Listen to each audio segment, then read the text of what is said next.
Bottom Hollow Road. It's what it's called, the Stall-Piner Road.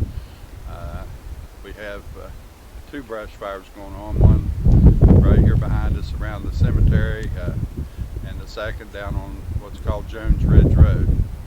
Both of them endangering some structures. And they said that I ended up having 3 broken bones in my chest cavity, and I ain't supposed to be out here doing this stuff. But I've been here all day yesterday evening and all night last night, and I'm still here. And as you can see, the whole mountain's on fire.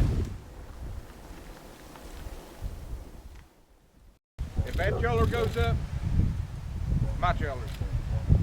Then I have nowhere to go. My 3 dogs are out. And my neighbor over there's got 3 dogs.